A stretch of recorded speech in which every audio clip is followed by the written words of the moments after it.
Assalamualaikum warahmatullahi wabarakatuh.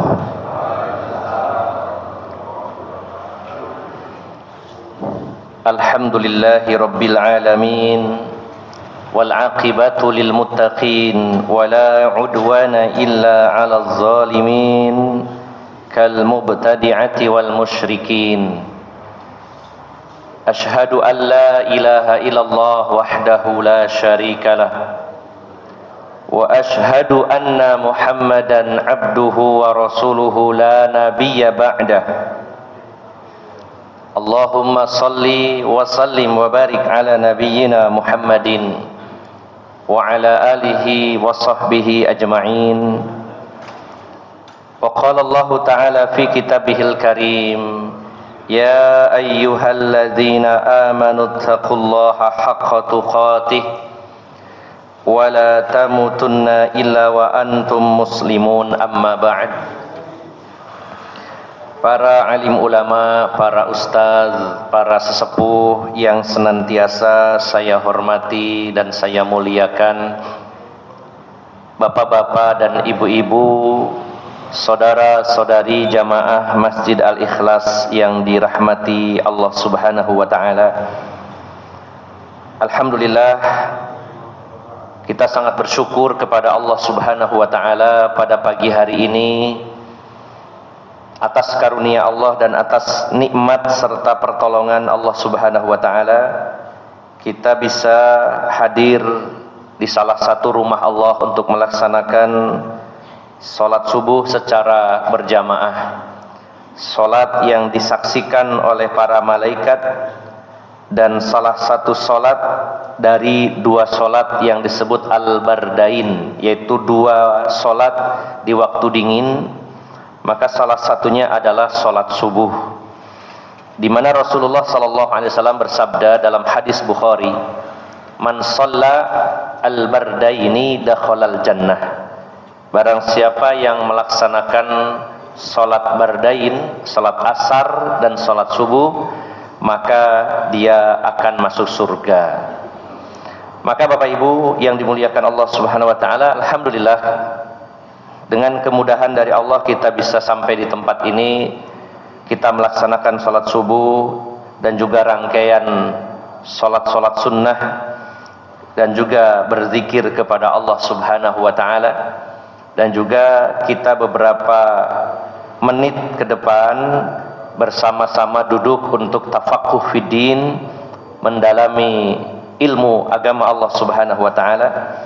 Khususnya kita mempelajari, membahas tentang tanda-tanda kiamat, di mana kita merupakan umat yang terakhir, karena nabi yang diutus oleh Allah pun adalah nabi yang terakhir. Artinya di antara manusia yang pernah Allah ciptakan, kita adalah umat yang paling dekat dengan kiamat. Sebelum terjadinya kiamat, yang mana waktu tepatnya atau waktu persisnya dirahasiakan oleh Allah Subhanahu wa taala, namun Allah memberikan dan mendatangkan serta menampilkan tanda-tandanya, baik yang kecil maupun yang besar. Semoga dengan mengilmui, memperdalam, membahas tentang tanda-tanda kiamat, keyakinan dan keimanan kita tentang hari akhir semakin besar, dan semoga dampaknya dalam kehidupan kita sehari-hari membawa dampak yang positif. Kita semakin sadar akan hakikat kehidupan kita, bahwa dunia ini sangat sebentar, dunia ini fana dan akan kita tinggalkan.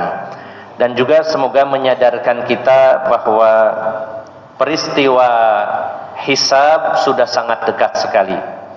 Sebagaimana Allah berfirman, iqtaraba lin-nasi hisabuhum wa hum fi ghaflatin mu'ridun. Sudah sangat dekat proses hisab manusia, tapi kebanyakan mereka lalai dan berpaling.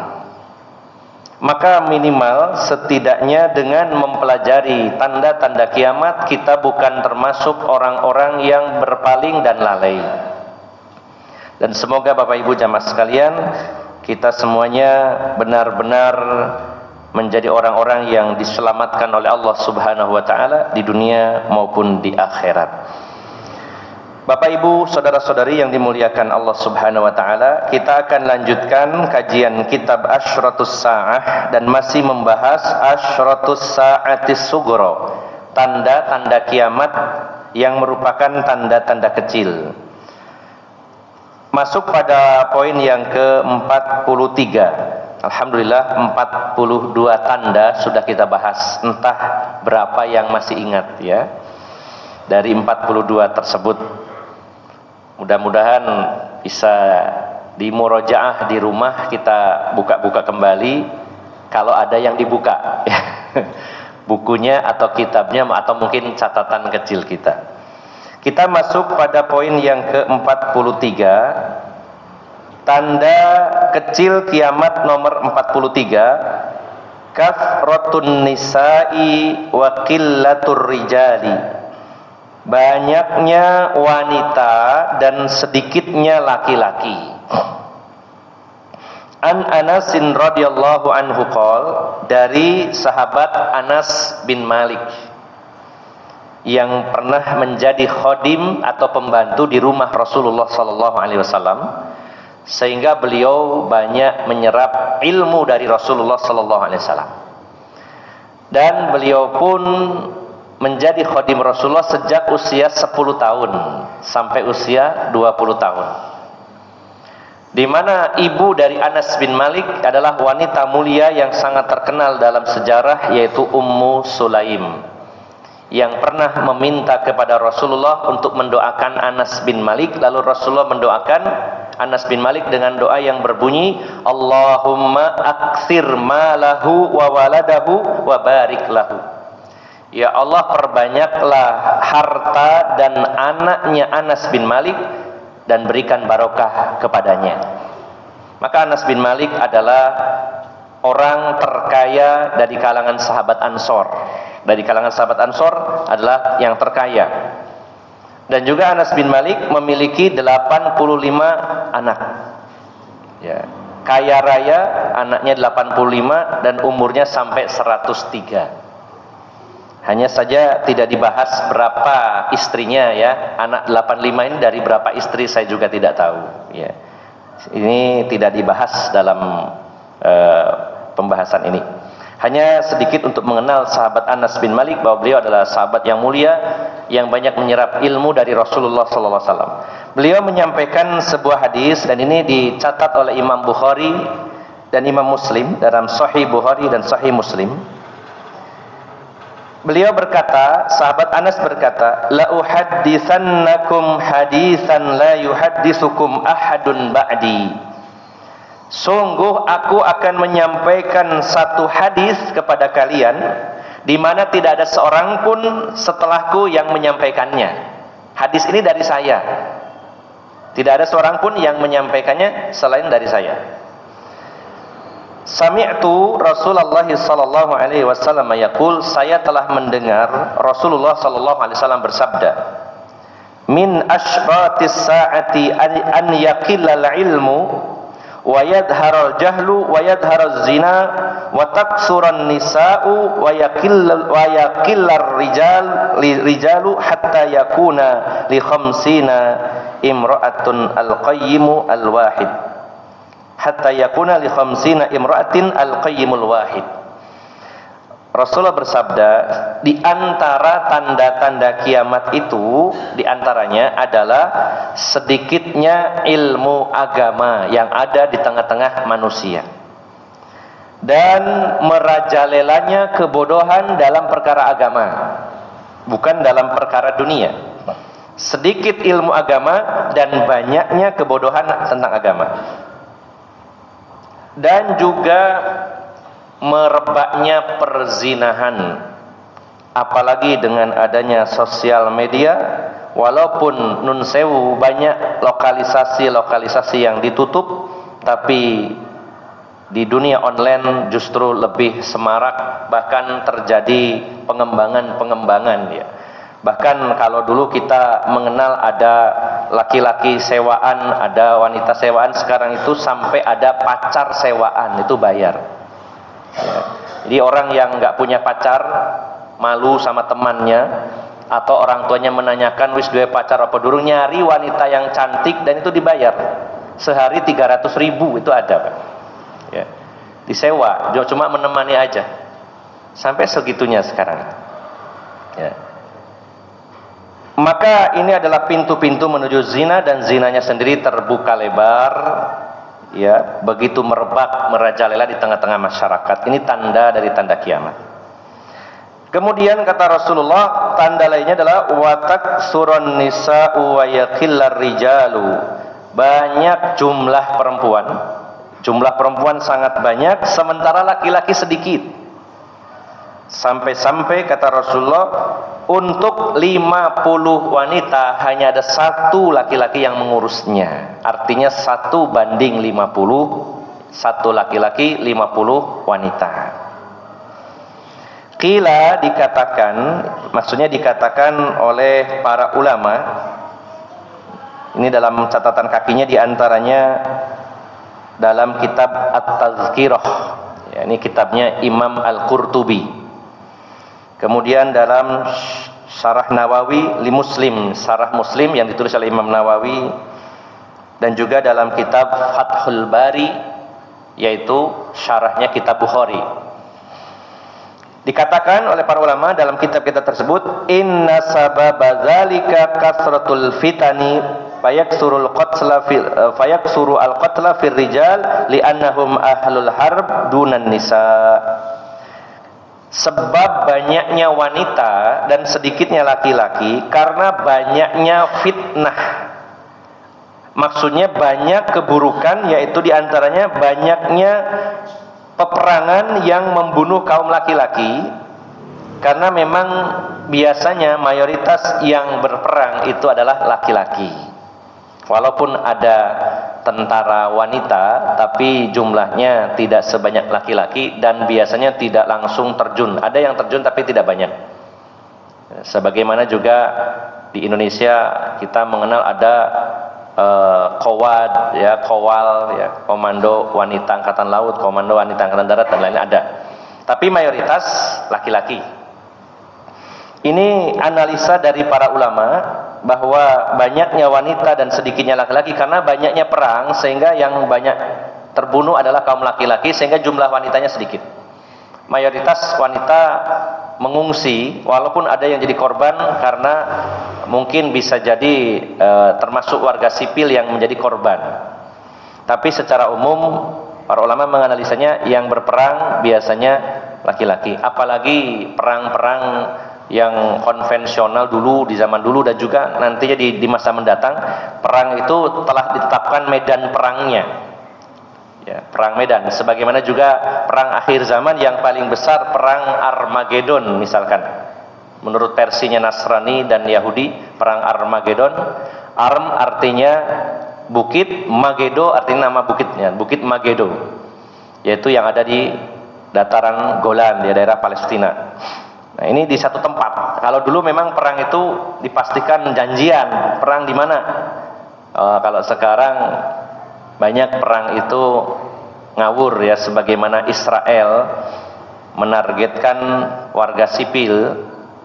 Makanya orang-orang Yahudi Zionis ini sangat hebat dalam memerangi bayi-bayi, ya, memerangi bayi, memerangi wanita, itu memang hebat, saya akui. Karena mereka menargetkan warga sipil.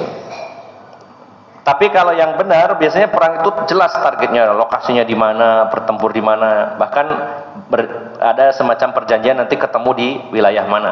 Dulu zaman Rasulullah begitu, perang Uhud, perang Badar, perang Tabuk, di luar arena masyarakat sipil, ya. Maka jelas di situ yang bertempur kaum laki-laki, yang berangkat kaum laki-laki. Nah, ini analisa dari sebagian ulama bahwa sebagian dari sebabnya adalah banyaknya perang, sehingga kaum laki-laki banyak yang meninggal dan jumlahnya sedikit. Wakila, dan dikatakan juga pendapat lain, inna sababa dzalika kasratul futuhi fataksurus sabaya fayattakhidhu rajulu iddatun mautu'at. Sebab lainnya adalah banyaknya penaklukan. Ya, namanya penaklukan berarti perang, kemudian musuh ditaklukkan. Lalu kalau ditaklukkan banyak tawanan perang yang di dalamnya juga ada wanita-wanita. Lalu para lelakinya dapat bagian dari tawanan wanita itu. Kalau zaman perbudakan dulu, setiap tawanan perang itu akan jadi budak, baik laki-laki maupun perempuan. Jadi bukan hanya ghanimah berupa harta, baik itu berupa kendaraan perang, kuda, unta, atau persenjataan, atau juga logistik, atau bahkan juga termasuk lahan-lahan pertanian yang jadi milik pasukan yang menang, seperti penaklukan Khaybar ini, lahan-lahan orang Yahudi menjadi milik kaum muslimin. Di samping itu semua juga para wanita yang ditawan itu menjadi budak. Dan jumlahnya tidak terbatas, terserah dapat jatah berapa. Dan itu halal, nun sewu, halal digauli dalam hukum Islam jika ada perbudakan. Di luar istri, ya, al istri tentu dinikahi maksimal 4, tapi kalau budak tidak terbatas. Bisa kita lihat dalam tafsir Ibnu Katsir, diantaranya ketika menjelaskan tentang tanda-tanda ciri-ciri orang mukminin dalam surat Al-Mu'minun. Qad aflahal mu'minun alladzina hum fi salatihim khashi'un walladzina hum lizzakati fa'ilun walladzina hum 'anil lagwi mu'ridun. Terus ada kalimat walladzina hum li furujihim hafizun, dan orang-orang yang menjaga kemaluan mereka illa ala azwajihim au ma malakat aymanuhum fa innahum ghairu malumin. Tidak boleh berzina, tidak boleh berhubungan intim kecuali ala azwaj, istri-istri. Dijelaskan oleh Imam Ibnu Katsir maksimal 4. Adapun auma malakat aimanuhum, budak wanita, tidak ada batasan. Kalau memang dia kaya, punya 100 budak perempuan, itu boleh bagi majikannya. Itu kalau di zaman perbudakan. Nah, ada sebagian ulama menganalisa bahwa nanti banyak terjadi penaklukan dan para wanitanya ditawan, dan itu jadi milik kaum laki-lakinya, sehingga satu orang bisa memiliki puluhan wanita, ya, bagi dirinya. Kemudian qala al-Hafidz, kalau ada kata al-Hafidz yang terkenal adalah Ibnu Hajar al-Asqalani. Qala al-Hafidz Ibnu Hajar fihi nadhar li'annahu sarraha bil qillati fi hadits Abi Musa faqala min qillatir rijali wa kasratin nisa wal zahir annaha alamatun muhaddatun la li sababin akhar bal yuqaddirullahu fi akhir zaman an yaqila man yuladu minadz dzukur wa yaksura min man yuladu minal inath fa kaunu kasratun nisa minal alamati munasibatun li dhuhuril jahli wa raf'ul ilm. Jadi maksudnya kata Imam Ibnu Hajar, beliau seolah menyangkal pendapat dari para ulama tadi. Beliau berkata perlu dipertimbangkan, fihi nadhar, padanya perlu diperhatikan, dipertimbangkan. Pendapat tadi itu perlu dipertimbangkan. Karena yang sharih, yang jelas dalam hadis Nabi itu disebutkan banyaknya wanita dan sedikitnya laki-laki, itu tanpa sebab, pokoknya banyak. Bukan dikait-kaitkan dengan masalah perang, bukan dikaitkan dengan penaklukan, tapi bagi Allah mudah untuk memperbanyak jumlah wanita dan menyedikitkan jumlah laki-laki. Di antaranya Allah mentakdirkan di akhir zaman para wanita melahirkan bayi-bayi wanita jauh lebih banyak dibandingkan bayi-bayi laki-laki. Ini artinya kalau menurut Imam Ibnu Hajar al-Asqalani, bukan karena sebab-sebab perang, bukan penaklukan, tapi memang ya jumlah natalitas, ya kelahiran yang banyak adalah bayi perempuan dan sedikitnya bayi laki-laki. Itu terus secara berkesinambungan jumlah wanita akan lebih banyak daripada jumlah laki-laki. Di negara-negara Eropa sudah terbukti, ya, fakta-fakta dari data statistik sudah mulai bergerak naik, jumlah wanita semakin banyak. Kalau di Indonesia dari data terakhir masih 50-50, ya, masih Tidak jauh beda lah antara laki-laki dengan perempuan, hampir 50-50 begitu ya, berdekatan, selisih sedikit. Tapi di negara-negara Eropa sudah mulai ada yang 1:7, ada yang 1:4. Ya, bahkan di beberapa negara sampai para wanitanya demo supaya negara melegalkan poligami, ya. Seperti di Tunisia, ya, di Tunisia ini pemerintah menganjurkan warganya untuk poligami dan bahkan dibiayai oleh pemerintah baik pernikahannya maupun istri kedua, ketiga, keempatnya. Ya, itu di Tunisia, ya. Jadi jangan nanti lihat WA OTW Tunisia, ya, nggak usah ya. Di Indonesia saja. Ini menunjukkan fakta-fakta yang mulai, ya, ini sudah terlihat. Nanti semakin hari akan semakin banyak jumlah wanita. Nah, penulis kitab ini, ya, beliau merangkum dari semua pendapat ini, ya. Syekh Yusuf Al-Wabil ini merangkum. Qultu, saya katakan, wala yamna'u an yakuna dzalika bima zakarahu al-Hafidz Ibnu Hajar wa bi ghairihi min al-asbab allati yansha'u anha qillatur rajuli atau qirratur rijali wa kasratun nisa ka wuqu'il fitani allati takunu sababan fil qital. Jadi saya rangkum saja, kata penulis sebenarnya pendapat ulama tadi dengan pendapat Ibnu Hajar ya tidak bertentangan. Alangkah baiknya kalau memang digabung semuanya. Artinya jumlah wanita lebih banyak dibanding laki-laki, ya bisa jadi karena banyaknya perang, ini juga masuk. Kemudian banyaknya penaklukan sehingga banyak tawanan wanita yang ditawan oleh laki-laki, ini juga tidak salah. Dan begitu pula banyaknya kelahiran bayi perempuan dibandingkan dengan bayi laki-laki, ini juga benar, ya. Karena dalam hadis Nabi tidak disebutkan sebabnya apa, hanya disebutkan faktanya saja, realnya bahwa nanti banyak wanita dibandingkan laki-laki. Mungkin ada sebab-sebab yang lainnya. Kalau saya tambahkan, memang betul ya, pada hari ini jumlah wanita itu semakin banyak. Contohnya yang di penjara itu mayoritas, walaupun ada wanita, tapi mayoritas laki-laki. Dan itu ada yang di penjara seumur hidup, ada yang dihukum mati, rata-rata laki-laki. Yang berikutnya ini tambahan dari saya, termasuk jumlah laki-laki berkurang karena banyak laki-laki yang berganti kelamin jadi wanita. Kalau wanita berganti kelamin laki-laki agak ada tapi tidak banyak. Tapi kalau laki-laki yang jadi wanita itu sangat banyak. Bahkan kalau di luar negeri seperti di Thailand, hati-hati kalau ke Thailand, kita susah membedakan mana wanita yang asli, mana yang aspal, ya asli tapi palsu. Ya, karena memang laki-lakinya berkulit putih, ya seperti perempuan, jadi hanya dimodif sedikit sudah kelihatan sempurna wanitanya. Beda kalau yang bencongnya itu misalkan orang Papua jadi bencong gitu ya, orang Negro jadi bencong itu kelihatan, apalagi orang Arab jadi bencong ya kelihatan. Tapi kalau orang Thailand, Korea, Cina itu Masya Allah sempurna ya.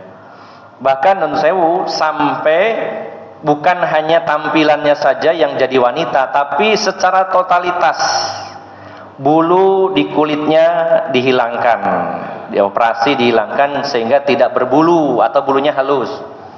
Nun sewu juga alat kelamin, alat vitalnya juga dioperasi 150 juta kalau dulu, sekarang udah tahu ya, untuk merubah statusnya dia.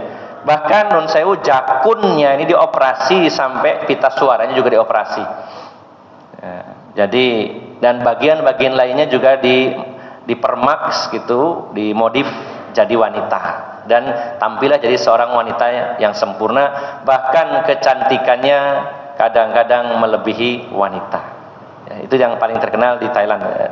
Sampai ada istilahnya ratu ya, ratu kecantikan bencong itu ada gitu ya. Masya Allah. Nah ini juga menjadi pemicu jumlah laki-lakinya semakin sedikit. Sudahlah jumlah laki-lakinya sedikit, yang sedikit sebagiannya juga jadi wanita, jadi semakin berkurang lagi. Dan masih ada sebab-sebab yang lainnya tentunya yang tidak disebutkan oleh Allah maupun oleh Rasulullah Sallallahu Alaihi Wasallam. Maka penulis menyimpulkan bahwa tidak hanya satu sebab saja, tapi bisa jadi sebab-sebab yang lainnya, antara yang satu dengan yang lainnya tidak saling bertentangan. Kemudian Bapak Ibu jamaah sekalian, walaisal muradu huna haqiqatul adad khamsin faqad jaa fi hadits Abi Musa radhiyallahu anhu wa yura ar-rajulu yattabi'uhu arba'una imra'atan yaludna bih fayakunu dzalika majazan 'alal kathrati wallahu a'lam. Penulis menegaskan kata-kata jumlah 50 wanita untuk satu laki-laki, kata atau angka 50 yang dimaksud di sini bukan secara hakikat. Artinya bukan saklek 50 gitu enggak. Ya, akan tetapi ya itu adalah majaz, ya menunjukkan banyak, lebih banyak gitu. Tapi tidak dikunci dengan angka 50 karena dalam hadis yang lain, di antaranya hadis dari Abu Musa, ini dalam hadis Sahih Muslim disebutkan di antara tanda kiamat itu seorang laki-laki dikejar, apalagi ya istilahnya ya. Pokoknya wanitanya ini yang sangat menginginkan, jadi rebutan begitu. Laki-laki satu orang dikejar ya atau diikuti oleh 40 wanita di mana yaludna bi. Yang 40 ini yaludna itu artinya berlezat-lezatan, menikmati, atau artinya apa ya? Kurang lebihnya menikmati atau memanfaatkan lah begitu ya. Jadi dalam hadis ini tidak disebutkan 50 tapi 40. Nah, artinya bukan antara satu hadis dengan hadis lainnya saling bertentangan. Bukan karena ini kok hadis katanya 50, kok yang ini 40. Maka para ulama menyimpulkan angka 50 ataupun 40 itu menunjukkan banyak ya, bukan secara hakikatnya memang 50 tapi hanya majaz. Sebagaimana juga ketika Rasulullah menjelaskan bahwa umat Islam akan pecah menjadi 73, maka pengertiannya bukan angkanya ada 73 begitu. Tapi menunjukkan banyaknya, pecahan itu bisa bahkan ratusan. Walaupun ada sebagian ulama mengatakan bahwa 73 itu induknya, karena dari induk itu ada turunannya. Nah, intinya Bapak Ibu jamaah sekalian yang dimuliakan Allah, akan ada satu masa dan hari ini sudah terbukti jumlah wanita akan jauh lebih banyak dibandingkan jumlah laki-laki. Dan nantinya seorang laki-laki akan mengurusi begitu banyak wanita, dan juga akan begitu banyak wanita yang mengejar laki-laki. Dan begitu pula pada faktanya pada hari ini memang banyak wanita yang lebih banyak mengejar laki-laki karena jumlahnya banyak.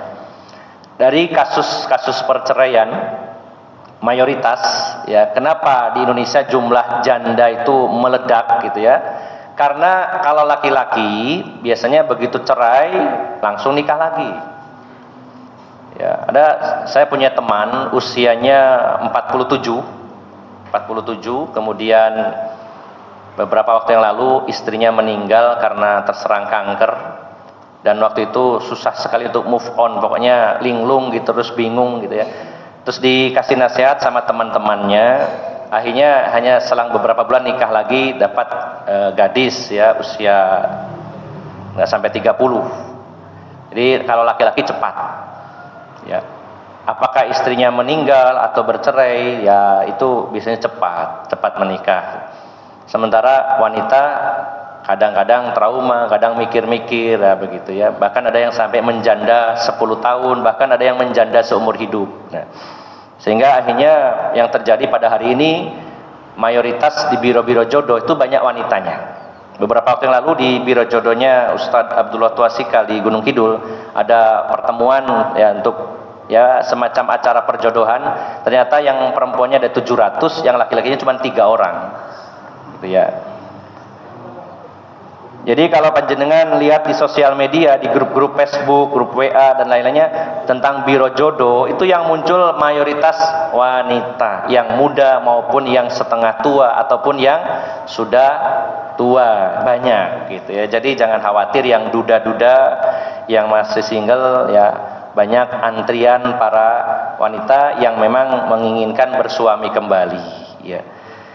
Nah, maka ini fenomena yang terbukti apa yang disabdakan Rasulullah memang nyata, dan itu akan semakin meningkat jumlahnya, wanita akan semakin banyak dan laki-laki semakin sedikit. Maka saya nasihatkan kepada para ibu-ibu ada di belakang, ada ibu-ibu enggak? Ada ya Bu? Nah, ibu-ibu tolong bapak-bapaknya dieman-eman ya, karena barang langka ya. Ya, dieman-eman karena laki-laki sekarang sedikit, apalagi laki-laki yang solih lebih sedikit lagi. Nah ini bapak-bapak ini orang yang solih, dieman-eman, jadi sio-siono ya. Nah, enak bapak-bapak mesti oleh dukungan ini. Ya, dukungan wong jero ya Pak ya. Ya memang faktanya begitu. Jumlah laki-laki sedikit, jumlah yang solih sedikit, jangan disia-siakan. Ya, sulit nyarinya. Ya seperti bapak-bapak ini rajin ke masjid, rajin ngaji. Ya nggak banyak seperti ini. Coba satu Mojokerto yang ngaji berapa orang, yang paham agama berapa orang. Jangan disia-siakan. Ya, karena jumlah laki-laki semakin hari akan semakin berkurang, sementara wanita akan semakin banyak.